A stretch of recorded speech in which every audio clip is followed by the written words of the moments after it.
మీదంతా ఎకనామిస్టులే ఉన్నారు. హరగోపాల్ సార్ తప్ప ఎకనామిస్టులను నడిపించి హరగోపాల్ సార్ ఒకటే పొలిటికల్ సైన్స్. ఎందుకంటే సదానందం సారు, వెంకటనారాయణ, డిఆర్ రెడ్డి, రమణమూర్తి, నేను అందరం ఎకనామిస్టులే, ఏదో ఎకనామిస్టులం. కాబట్టి రమణమూర్తి గారు చాలా విషయాలు వ్యవసాయ రంగం గురించి చెప్తూ, ఏదైతే ఇప్పుడు మన వాస్తవాలు కూడా మాట్లాడుకోవాలి, ప్రాక్టికల్గా మాట్లాడుకుంటే ఏదైనా అందరికి ఉపయోగపరమవుతుంది, రాష్ట్రానికైనా మనకైనా. మనము థీరీలు చదువుకొని పుస్తకాలలో ఉన్నది బయట ఉండాలంటే పుస్తకాలలో ఉన్నది వేరు, బయట జరిగేది వేరు ఇప్పుడు నడుస్తున్న పరిస్థితులు. కాబట్టి వ్యవసాయ రంగం మీద ఎక్కువ ఖర్చు పెడుతున్నామని చెప్పేసి మన వాళ్ళు చెప్తున్నారు. బియ్యము వినియోగం తక్కువైంది, ఉత్పత్తి ఎక్కువైపోయింది. అన్నం తినటో లేడు ఇప్పుడు ఎవరు. బియ్యం 50 రూపాయల కిలో అయితే జొన్నలు 110 రూపాయల కిలో అయిపోయినాయి.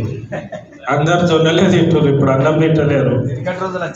ఈ తినని దాని మీద ఎక్కువ ఖర్చు పెడుతున్నారు మనోళ్ళు.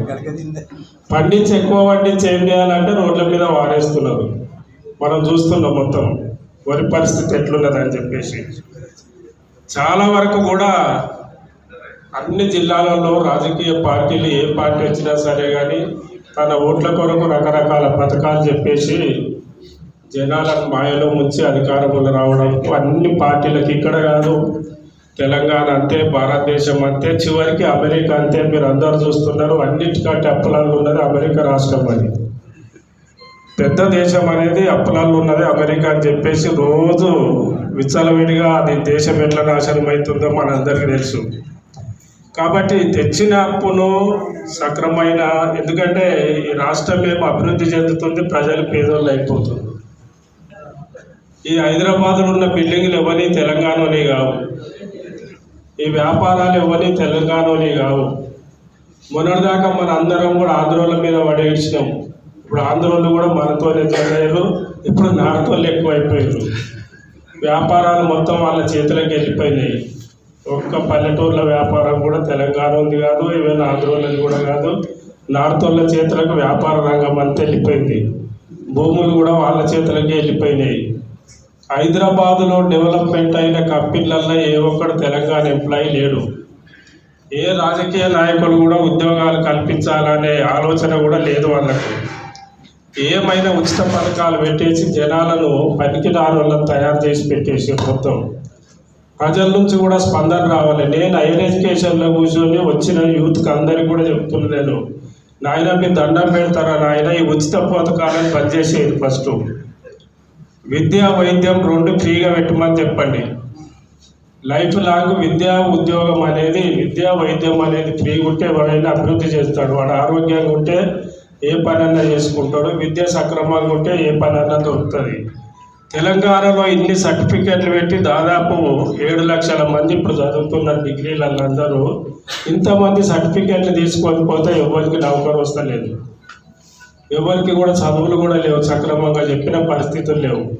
నేను హైయర్ ఎడ్యుకేషన్ 1988లో స్టార్ట్ అయిన తర్వాత మొట్టమొదటి ఛార్జ్ తీసుకొని అసలు ఎడ్యుకేషన్ ఎట్లుంది, తెలంగాణ పిల్లలకు ఉద్యోగాలు ఎందుకు వస్తలేవు, కారణాలు ఏంటి, ఎవరు కాలేజీ పెట్టిండు, ఎవరికి చదువు చెప్తున్నారు అని చెప్పేసి నేను ఇన్స్పెక్షన్కి మొట్టమొదటిసారిగా గత మార్చిలో పోతే ఇక్కడ కాలేజీలలో ఎక్కడ కూడా, ఇక నేను ఎడ్యుకేషన్లో ఉన్న మనోళ్ళు కాబట్టి ఫ్రీగా మాట్లాడుకోవాలి, చదువులు కూడా ఎక్కడ లేవు. మొత్తం తెలంగాణలో సర్టిఫికెట్లు ఉంటున్నాయి తప్ప చదువులు వస్తలేవు. ఆ కాలేజీలు పెట్టిన వాళ్ళందరూ ఒక రకం వర్గము, చదువుకునే పిల్లలందరూ ఒక రకం వర్గం.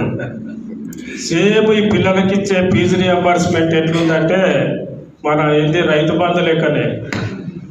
పుట్టలకు చెట్లకి ఎట్లా చేస్తున్నారో కాలేజీలకు కూడా అట్లనే ఇస్తున్నారు ఫీజు రియంబర్స్మెంట్. నడవని కాలేజీలకు ఫీజులు ఎందుకు ఇస్తారని చెప్పేసి నానా రకంగా కొట్లాడి చేస్తే మీరంతా ఈ మధ్యలో చూసిర్రు. ఆ ఫీజు పాత ఫీజే కావాలని చెప్పేసి పెట్టిర్రు. అది సింగిల్ క్యాండిడేట్గా నేను అటాక్ చేసి కాలేజీలో చూస్తే అన్ని లేని కోర్సులు మొత్తం నడిపించుకొని సేమ్ రైతు బంధుకు ఎట్లా ఇస్తున్నారో వీటికి కూడా అట్లనే ఇస్తున్నారు. ఆ 8 లక్షలు ఎంత 8,000 6,000 కోట్లు ఫీజు రియంబర్స్మెంట్ అనేది కూడా అదే. ఒక కాలేజీకి నేను హైదరాబాద్లో వెళితే అది ఇక్కడి కాలేజీ కాదు, 6 సంవత్సరాల నుంచి ఆ కాలేజీ నడుస్తలేదు, దానికి తాళం వేసింది మొత్తం. దాంట్లో ఎంబీఏ ఎంసీఏ స్టూడెంట్లు 600 మంది ఉన్నారు స్ట్రెంత్. కానీ 6 సంవత్సరాల నుంచి ఆయన ఫీజు రియంబర్స్మెంట్ తీసుకుంటూనే ఉన్నాడు మొత్తం. రాష్ట్రంలో కొన్ని కోర్సులు చెప్పాలి కాబట్టి ఈ ఎంబీఏ క్లాసులు, MCA, BEd, LLP, MTech, MPharmacy ఈ కోర్సులు ఎక్కడైతే నడుస్తున్నాయో దాదాపు యూనివర్సిటీలో ఉన్న కాలేజీలు తప్ప ఈ ప్రైవేట్గా పెట్టుకున్న కాలేజీలు ఎక్కడ కూడా సంవత్సరం పొడుగుతో ఒక్కరోజు క్లాసులు నడిచిన చరిత్ర ఏ కాలేజీకి లేదు. వీళ్ళకి ఫీజు రియంబర్స్మెంట్ చేయాలి, ప్రభుత్వాన్ని బదనాం చేయాలి. బాధ్యులు ఒకళ్ళే కాదు, ప్రభుత్వం అంటే మనము వాళ్ళు కలిసే ప్రభుత్వం తప్ప గవర్నమెంట్ ఎక్కడికి వెళ్ళి వస్తాయంటే ఫీజులు, వాళ్ళకి ఆదాయాలు ఎక్కడికి వెళ్ళి వస్తాయి? ప్రతి వాళ్ళు కావాలి కావాలి అంటున్నాం తప్ప మనం కూడా ఎంత వృధా చేస్తున్నామో ఆలోచన చేయాలి. కాబట్టి ఈ ఫీజుల ఫైనలైజ్ ఏదైతే తీసే వరకు కూడా ఫీజులు ఇవ్వద్దని చెప్పేస్తే ఇప్పుడు ఆగిపోతే వాళ్ళకి అగ్గోడు పెడతారు, వాళ్ళు కోర్టుకు పోతారు, వాళ్ళు బదనాం చేస్తారు. మిత్రులు ఎవరు అన్నట్టుగా ఎవరికి ఏ పథకాలు రాకుండా వాళ్ళు బదనాం చేసినే తప్ప ఆయనేమో ప్రభుత్వంలో ఓపెన్గా చెప్పేస్తున్నాడు, నా తన పైసలు లేవు, నన్ను కోసినా చంపినా పైసలు లేవు, మీరు ఏం చేస్తారంటే నేనేమంటున్నంటే ఇటువంటి యొక్క అనర్థకరమైనటువంటి కార్యక్రమాలకు ప్రభుత్వం డబ్బులు కేటాయించడం వల్ల కూడా ఈ రాష్ట్రం అప్పుల పాలన ఉన్నది. ప్రభుత్వానికి మనం కూడా చేదోడు వాదోడుగా ఉండి ఏ పథకాలు అవసరమో ఏ పథకాలు అవసరం లేదు, ఏ ఫ్రీ పథకాలు అవసరం లేదు. ఫ్రీ పథకాలు ఇస్తే బాగుపడతారండి జనాలు. 5 రూపాయలకు అన్నం తిన్నోడు ఉంటే బాగుపడ్డట రాష్ట్రము, ఫ్రీగా బస్సులలో తిరిగితే బాగుపడ్డట రాష్ట్రము. కుక్కడికి ఇచ్చిన అన్ని రోజులు ఎప్పుడు కూడా రాష్ట్రం బాగుపడదండి. తన సొంత శక్తితో మిత్రులు ఏదన్నాడు, రమణమూర్తి అన్నారు, ఏ వస్తువైనా డబ్బు ఖర్చు పెడితే దానికి ప్రొడక్టివిటీ ఉండాలి కంపల్సరీ. ఏదన్నా వస్తువును ఉత్పత్తి చేసి దాన్ని అమ్మితే మార్కెట్ వస్తే దాన్ని అదే ఆర్థికంగా అభివృద్ధి అవుతారు తప్ప ఈ ఫ్రీ పథకాలు ఇన్ని రాష్ట్రాలలో ఉన్నాయి. మనము 40 ఏళ్ళు 50 ఏళ్ళు తర్వాత ఈ గవర్నమెంట్ ఆ గవర్నమెంట్ అని చెప్పుకుంటూ వస్తున్నాము. ఏ గవర్నమెంట్ కూడా ఇప్పటి వరకు ఏ జిల్లాలలో కూడా ఒక మందికి ఎంప్లాయ్మెంట్ కల్పించే పరిస్థితులు, ఉత్పత్తి చేసే సంస్థలు ఎక్కడ కూడా నెలకొల్పలేదు. ఇప్పుడు ఫారిన్ పోతారు, మనోళ్ళందరూ ఫారిన్ పోయి కంపెనీలు తెస్తా అంటారు. మనోళ్ళేమో ఫారిన్ కంపెనీలు ఏమో మన దిక్కు వస్తున్నాయి, మన పిల్లలేమో ఫారిన్ పోతున్నారు మొత్తం. అరే వీళ్ళు ఇంజనీరింగ్ చేసి అక్కడ లేబర్ పని చేస్తున్నారు అక్కడ పోయి.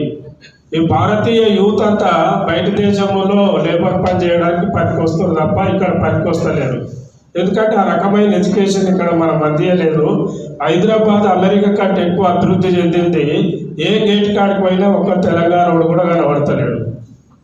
ఇవాళ విచ్చలవిడిగా నార్త్ ఇండియా వచ్చేసి మొత్తం హైదరాబాదు తెలంగాణను ఆర్థిక రంగాన్ని, వ్యాపార రంగాన్ని, చివరికి రాజకీయ రంగాన్ని కూడా శాసించే లెవెల్లో ఎదిగిపోయారు వాళ్ళు మొత్తము. రేపు భవిష్యత్తులో ఏం లేదు. తెలంగాణను చూస్తే మనం ఓపెన్గా మాట్లాడుకుంటే మంచిది. చాలామంది తెలంగాణ సస్తే ఎవ్వరింట్లో కూడా అదే రోజు వాళ్ళు చచ్చిపోతే 20,000 తీసి సాగుపెట్టే పరిస్థితులు లేవు తెలంగాణ కుటుంబాలు మొత్తం. ఏం అభివృద్ధి చెందినట్టు ఇన్ని రోజులల్లా ఎక్కడ ఉద్యోగాలు మంత్రులు ముఖ్యమంత్రులు చేసిన వాళ్ళ ప్రాంతంలో ఎవడో జమాన్లు కట్టినప్పటి ఇండస్ట్రీస్ ఉన్నాయి తప్ప ఎక్కడ కూడా ఒక ఇండస్ట్రీస్ కప్పలేదు. ఇవాళ విదేశాలలో తెలంగాణకి ఎవరికి లారీలు లేవు, ఎవరికి ట్రక్కులు లేవు, ఇక్కడ సముద్రాలు లేవు. ఇవాళ రింగ్ రోడ్ల పేరు మీద తెలంగాణ భూములన్నీ ఎవరి లారీలో ఎవరికి వ్యాపారాలు తిరగడానికి ఉపయోగపడడానికి రోడ్లు వేస్తే మనం సంతోషపడుతున్నాము. రియల్ ఎస్టేట్ డౌన్ అయిందని సంతోషపడుతున్నాము. అసలు రియల్ ఎస్టేట్ డౌన్ అయితే అందరూ కొనుక్కోవడానికి అవకాశం ఉన్నది, ఇల్లు కట్టుకోవడానికి, భూములు కొనడానికి అవకాశం ఉంది తప్ప అది తగ్గిపోయిందని చెప్పేసి బాధపడుతున్నారు. ఎన్ని రోజులు అమ్ముతారు భూములు, ఎన్ని ఏళ్ళు అమ్ముతాం భూములు, తర్వాత ఏం చేస్తాము? కాబట్టి ఆర్థిక రంగాన్ని అభివృద్ధి చేసే రకంగా ప్రభుత్వములు ఉన్న వాళ్ళు ఇదివరకు అండి మేము చిన్నప్పుడు చదువుకున్న మంత్రి ఎకనామిస్టులు ఉన్నారు. దానికి ఒక ప్లానింగ్ కమిషన్ ఉంటుండే.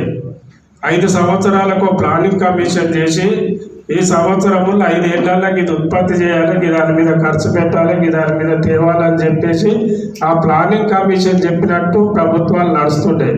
ఇప్పుడు ఆ ప్లానింగ్ కమిషన్ లేదు. ఎవరి బుర్రలో ఏం ఆలోచన వస్తే అదే ప్లానింగ్ కమిషన్ అప్పుడే ఇంప్లిమెంటేషన్ చేయాలి.